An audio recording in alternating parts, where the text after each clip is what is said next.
So this is part 2 of my Hybrid Theory 20th Anniversary box set review.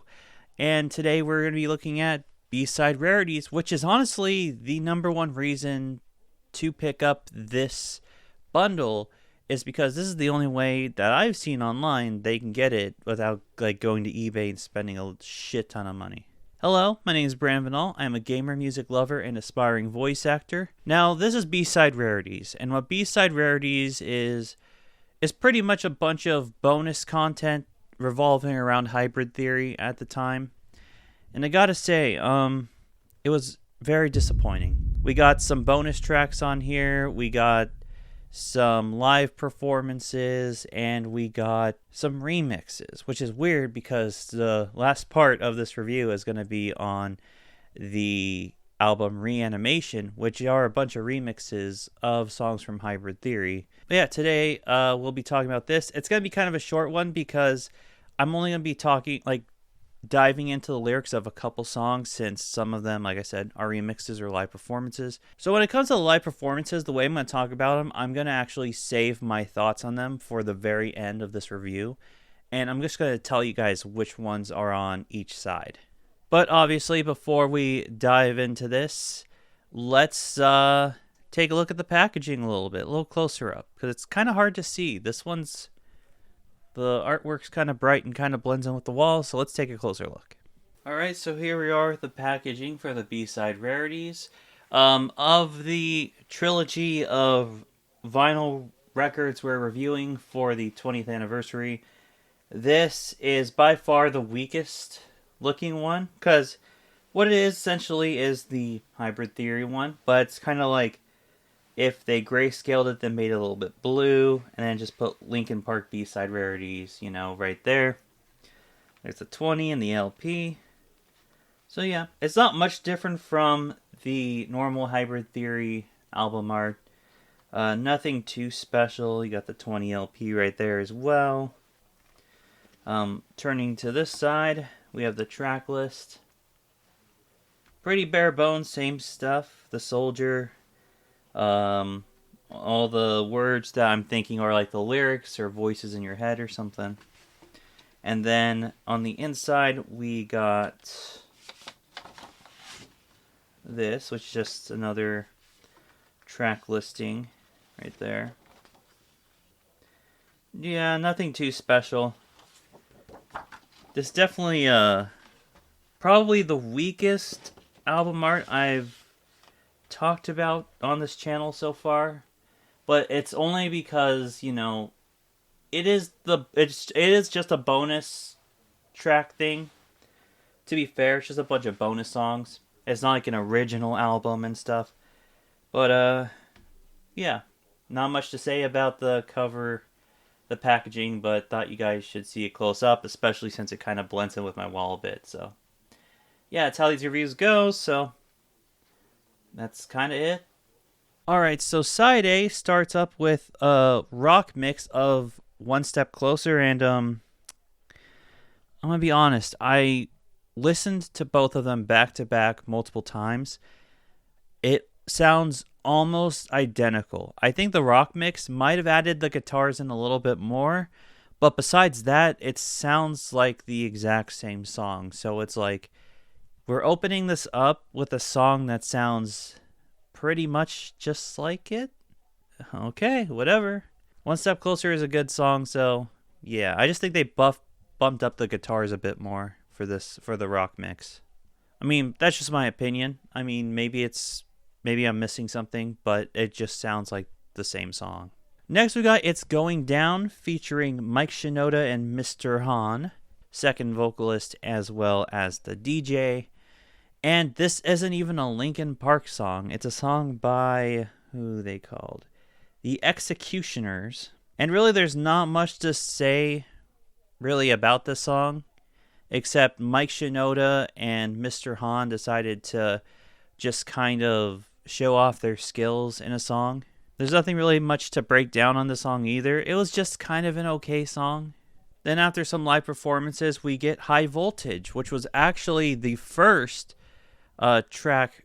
I believe it was the first track. It might have been the second on the bonus edition of Hybrid Theory. If you go on Spotify, you'll see that. Mike Shinoda decides we're going to talk about the criticisms that we're getting for using rap in our music, and I'm going to show off my own skills and do my own little flexes.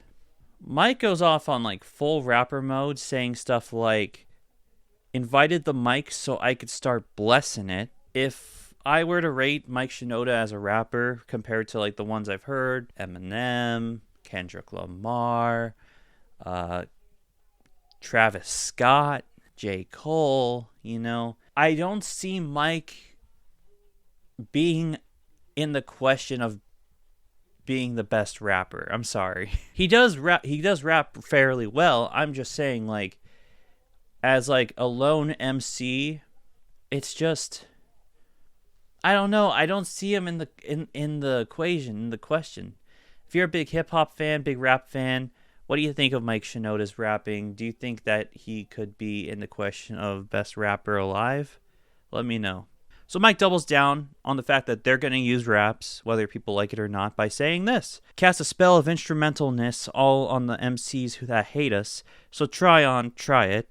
Leave you without a shoulder to cry on. From now to infinity, let icons be bygones. Basically saying, cry about it. They're going to keep using it, and whether you like it or not. So honestly, kudos to them for sticking to their guns. But yeah, it's a cool response, and I like the instrumentals. And I like it when they put in like voice clips from their critics. I thought it was very creative.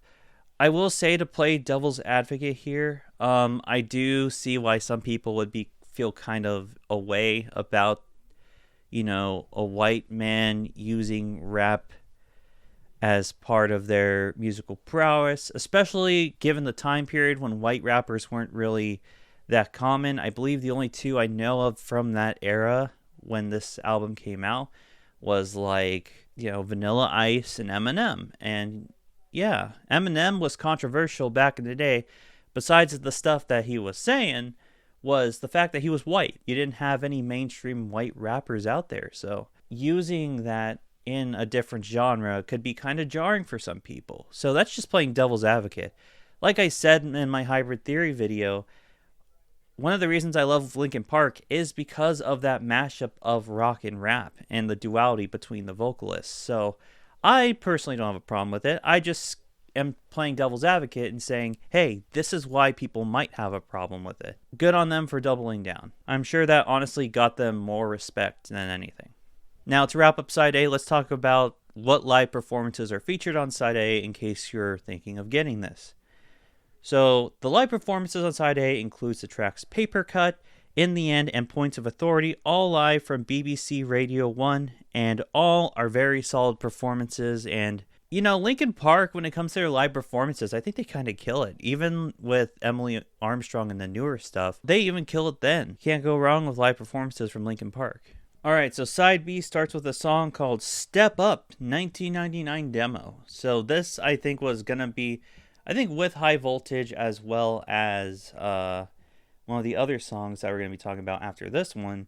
Step Up, I believe, was probably going to originally be on the main album. But I do see why it wasn't, because thematically it doesn't make much sense. So this track is more of Mike Shinoda just rapping, and he's saying what it takes to be an MC, and it just kind of brings me back to I don't think Mike is near the level of most of the rappers I'm going to be talking about in these reviews. But like I said, he can rap. I just don't think he's in the GOAT question. So who is he to say what makes an MC? Put the whole Linkin Park stuff aside. Put Chester aside, Emily aside, the rest of the band aside. If Mike Shinoda was just a rapper in the rap game, how do you think he would do? Let me know in the comments down below. But yeah, I can see why this, as well as High Voltage, didn't make the final cut for the main album. Because while Hybrid Theory seems to really dive into the mental health side of things, flexing about rapping doesn't really, I feel fit that. Now, this next track absolutely should have been on the album. Don't know why it wasn't. It's called My December. Maybe it's because of how depressing it is. I mean, there's a lot of sad songs on Hybrid Theory, but damn. I feel like this song basically represents what the holiday time, December, when you think of the holidays, you think of families getting together, opening presents on Christmas. You think of togetherness and family love. Well, I decided to look into Chester Bennington's family history with his parents, and it's not pretty. It did seem like there was a lot of abuse in his household, and, his parents divorcing at 11 probably didn't help. The song is very sad and somber, and I feel the rawness of the depression in his vocals, which is probably why the song actually hits so hard. And like I said, this is supposed to be the happiest time of the year. It's coming up in a couple months. And it's hard for me personally, growing up, being privileged enough to grow up in a loving household. It's hard for me to really look at December with sadness, but with happiness. I don't know. It's the unfortunate reality of, the world, is that not everything's sunshine and rainbows, and not every household is perfect. Look at Eminem. Him and his mom, while he apologized on Headlights, to my knowledge, they're still estranged. So, yeah. It just sucks to hear about people who don't have a really loving relationship with their parents. So, I can see a lot of people relating to this song, which is why it confuses me why it wasn't on the main album. Like, this is a very important song, and I feel like a lot of people should listen to it.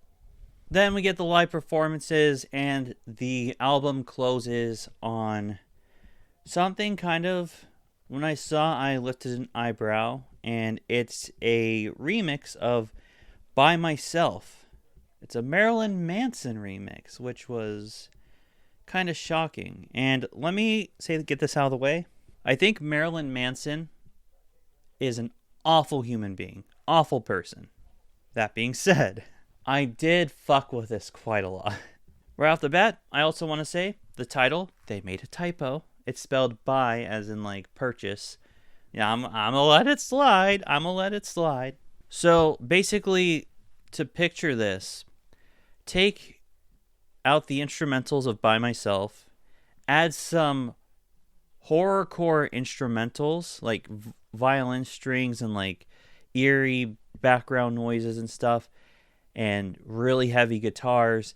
Boom, you got the By Myself Marilyn Manson remix, and it fucks hard. It is such a good remix. I'm disappointed that this wasn't on Reanimation. It's really a shame. He did a good job. Okay, I'll say it. He did a good job. I actually expected him to actually like add like vocals to it or something, but he didn't, which I'm fine with. But it is what it is. It is what it is. It's like a horror version of By Myself. Both versions of the songs are good in different ways. And yeah, this was definitely the highlight for me personally.